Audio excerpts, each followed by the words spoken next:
Muy buenas familia, ¿qué tal estamos? Bienvenidos un día más aquí a vuestro canal, a Call of Cycling. Después de 2 días sin vídeos, ya que el trabajo no me lo ha permitido, pero afortunadamente las etapas tampoco han sido determinantes en cuanto a la general, hoy hemos llegado a 2 etapas, tanto en la París-Niza como en la Tirreno-Adriático, que sí han marcado diferencias en la general. De hecho, en la Tirreno la han dejado y de lo lindo. 2 etapas, como digo, en las que hemos visto, por un lado, a Jonas Vingegaard haciendo de Jonas Vingegaard, se ha puesto en plan monstruo y en ese momento ya no hay quien lo pare, y en la París-Niza hemos visto un espectáculo de 3 corredores que ha puesto la general patas arriba y que como gran titular podríamos decir que Primo Roglic prácticamente se despide de cualquier opción de victoria. Así que si queréis ver las mejores imágenes y el mejor análisis, quedaos a ver el vídeo de hoy. ¡Vamos allá!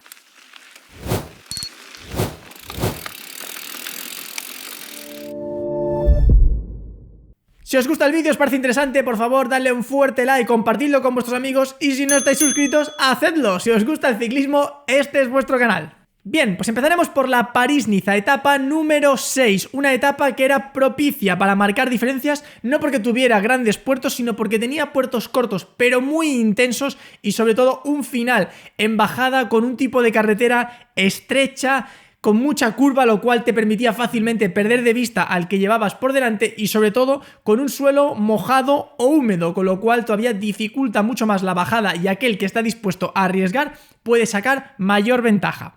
Una etapa que ha tenido una fuga completamente controlada por el pelotón en todo momento. Hoy todos los equipos de los favoritos querían tener el control sobre la fuga, querían jugarse la victoria y hemos visto a equipos como el Visma, como el UAE o incluso como Ineos representando y defendiendo los intereses de su líder Egan Bernal, tirando muy fuerte para que la fuga no se fuera en ningún momento. Y las hostilidades se han desatado a 30 kilómetros de meta. Ha sido allí en la cota del Col du Sur, en unos repechos que tenían a más del 15%, donde Primož Roglic ha sido el primero en atacar. Recordemos que Roglic era el que más tiempo tenía perdido y si quería hacer algo tenía que atacar de lejos. Como digo, Roglic ha atacado, se ha ido unos metros, pero tampoco ha conseguido sacar gran diferencia. Ahí hemos visto como solo Brandon McNulty parecía que era el único que era capaz de seguirle a rueda, pero también hemos visto que la distancia que se abría no era demasiada, apenas eran unos pocos metros, ya que la inclinación, la pendiente del muro era demasiado grande. Hemos visto como corredores como Remco Evenepoel o Egan Bernal sufrían en muros de tanta y tanta pendiente. Y al final, poco más adelante, después de ese muro, todo el grupo se ha vuelto a reagrupar. Apenas unas decenas de metros más para adelante, en la misma subida y después de reagruparse, ha sido Matteo Jorgenson, el líder del Visma Bike en esta carrera, el que ha conseguido atacar e irse. En ese momento todos los líderes, Remco Evenepoel, Egan Bernal, Primo Roglic, han empezado a mirarse y como no era ninguno de ellos, han dejado que se fuera para adelante. Y con el permiso de los favoritos, Jorgenson se ha ido para adelante y 3 kilómetros más adelante, a 27, ya les sacaba 12 segundos. En ese momento ha sido Santi Buitrago, el que era el segundo en la clasificación general hasta ese momento, que se ha ido al suelo. Con el agua se le ha ido la rueda de atrás y se ha ido al suelo, afortunadamente sin consecuencias, pero desgraciadamente suficiente para perder cualquier opción en esta carrera. En ese mismo momento ha sido Skjelmose Jensen, el corredor del Líder Trek, así como Brandon McNulty, el del UAE, los que han atacado del segundo grupo y se han ido a la caza de Matteo Jorgenson. Ni Remco Evenepoel, ni Primo Roglic, ni Egan Bernal han cerrado el hueco, les han dejado que se marcharan. En ese momento estaban en modo control, controlándose los unos a los otros, pero sin darse cuenta de que la carrera se les podía ir con los corredores de adelante. Apenas un par de kilómetros más adelante, a 25 de meta, Skjelmose y Brandon McNulty han atrapado a Matteo Jorgenson y se han puesto los 3 en cabeza. En esos momentos estaban sobre unos 10-12 segundos sobre el grupo que les perseguía, donde estaban los favoritos, que estaba compuesto aproximadamente de unos 10 corredores. Como digo, era el grupo donde estaban los principales favoritos y muy buenos corredores. Voy a leerlos para no dejarme ninguno. Remco Evenepoel, Primo Roglic, Egan Bernal, Alexander Vlasov, Luke Plapp, Kelderman, Bain, Felix Gall, Paret Pentre y Harold Tejada. Como vemos, un grupo donde estaban los 3 grandes favoritos y algún compañero de estos. A partir de ahí ha comenzado la bajada, una bajada, como digo, peligrosa, no porque la carretera estuviera especialmente mal, sino que era bastante sinuosa, con mucha curva y sobre todo con el suelo mojado. Y ahí los 3 de adelante que iban a bloque y dándose relevos han empezado a sacar distancia al grupo de atrás, que aunque tenía más corredores y también eran muy buenos, ninguno de ellos quería tirar y solo dejaban dejaban que lo hicieran los compañeros de los mismos, especialmente Alexander Vlasov. A 20 kilómetros de meta, los 3 de cabeza ya le sacaban 20 segundos al segundo grupo. La tónica se ha mantenido, los 3 de adelante iban dándose relevos, son magníficos rodadores los 3, tanto Jorgenson como McNulty como Skillmouse, y por detrás, pese a que eran muchos, solamente daban relevos 3. Primož Roglič, Remco Evenepoel y sobre todo Alexander Vlasov, un Alexander Vlasov que ya venía fundido ya que había estado tirando kilómetros más atrás. Como digo, a 10 de meta la distancia seguía abriéndose y aquí ya era 50 segundos de diferencia. A 5 kilómetros de meta, los 3 de adelante seguían dándose relevos. Ha habido una compenetración total y absoluta, ya que el interés que tenían los 3 era el mismo: sacar la máxima distancia posible para conseguir ponerse en las primeras posiciones de la general. Y así lo han hecho. A 5 kilómetros de meta ya tenían una renta de 1 minuto sobre el grupo perseguidor, donde Remco Evenepoel, Primož Roglič y Alexander Vlasov seguían siendo los únicos que seguían tirando de ese grupo. Y así ha sido hasta el último kilómetro, un último kilómetro que picaba ligeramente hacia arriba, especialmente los últimos 600 metros, y ha sido precisamente ahí, a 300 metros aproximadamente de meta, cuando Skillmouse ha dado un ataque y ni Jorgenson ni Brandon McNulty han sido capaces de responder ahí. Bastante lógico y previsible, el danés era un corredor mucho más rápido en los finales que los otros dos corredores y ha sido más que suficiente para proclamarse campeón de esta etapa, seguido del corredor del UAE Brandon McNulty y del Visma Lease a Bike Matteo Jorgenson. Por detrás, la tónica ha seguido siendo la misma y los últimos kilómetros los ha hecho en cabeza Remco Evenepoel, sabedor que tenía que recortar toda la distancia posible para no perder cualquier opción en la general. Y ahí, a pesar de ir tirando, ha sido también el que ha arrancado en los últimos metros y al final ha entrado cuarto a 52 segundos del ganador. Por detrás, tanto Egan Bernal como Primož Roglič, que no han intentado el sprint con Remco Evenepoel, han entrado apenas un segundo por detrás, a 53 segundos de la cabeza.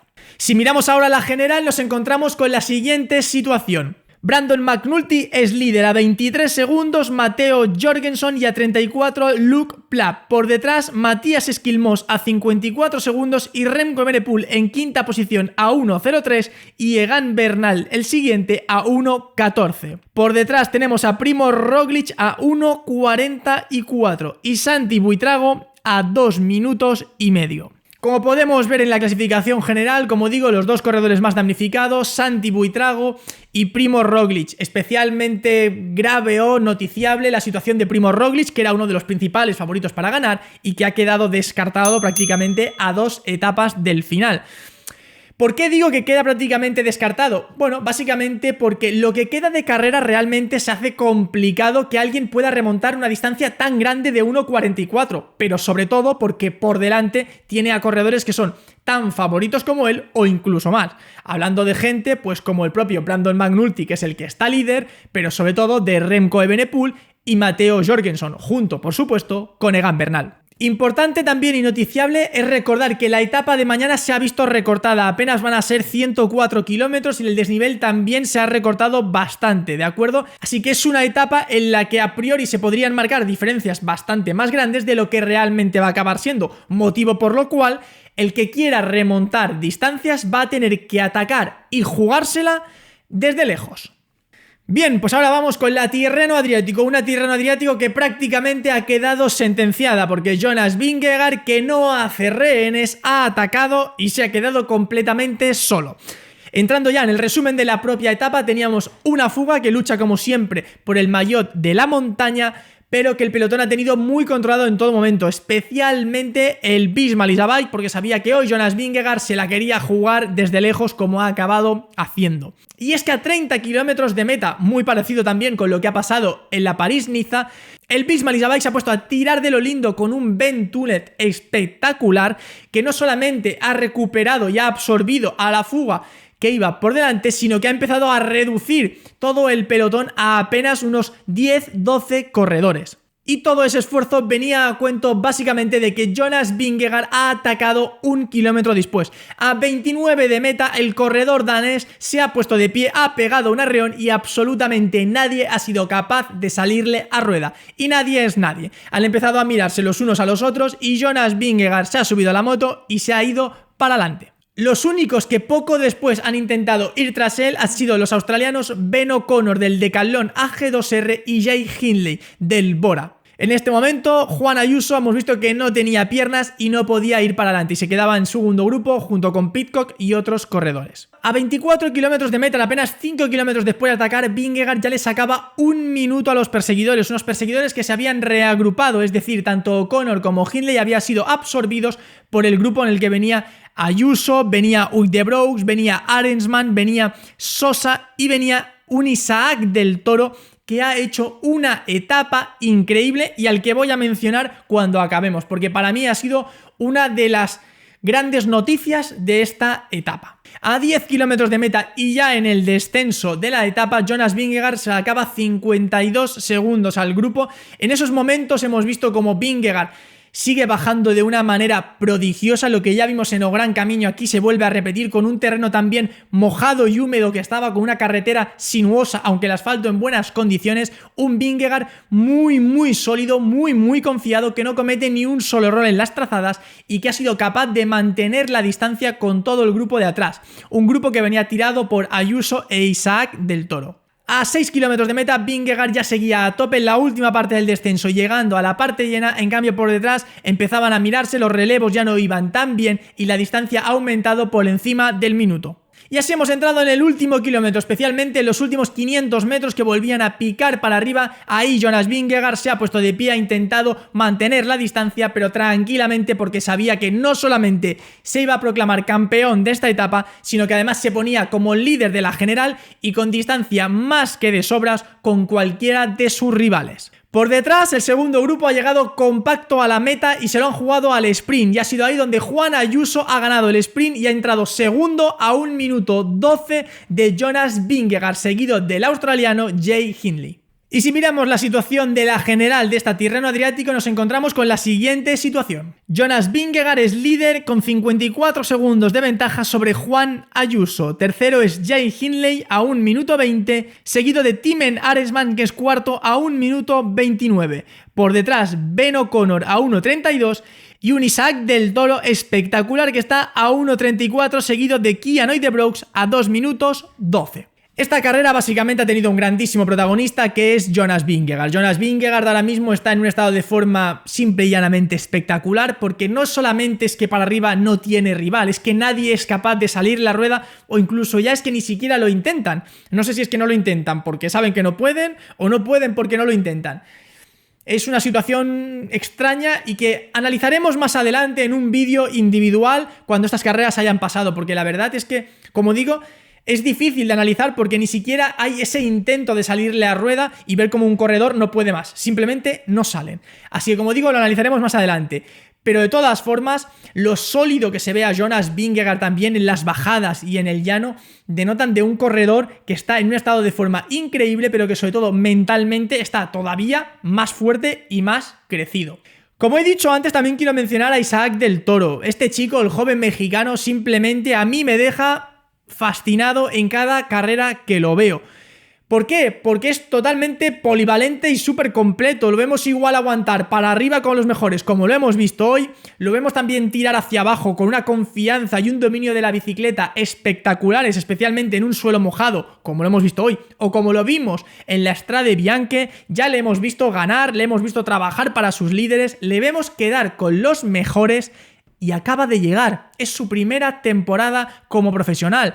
Un corredor que estaba de alguna manera fuera de los radares de las grandes estrellas cuando era juvenil o junior. Cierto es que el año pasado ganó el Tour del Porvenir, pero es que fue ahí precisamente donde sobresalió, donde todos le conocimos. Hasta entonces nadie lo conocía y lo que estamos viendo es un chico con un talento, unas condiciones físicas y sobre todo una actitud y una cabeza que creo que seguramente estaremos ante uno de los grandes corredores de los próximos tiempos. Veremos, no le meteremos prisa ni le presionaremos, nos dedicaremos a disfrutar de él, pero lo que estamos viendo al menos en este inicio de temporada promete y mucho.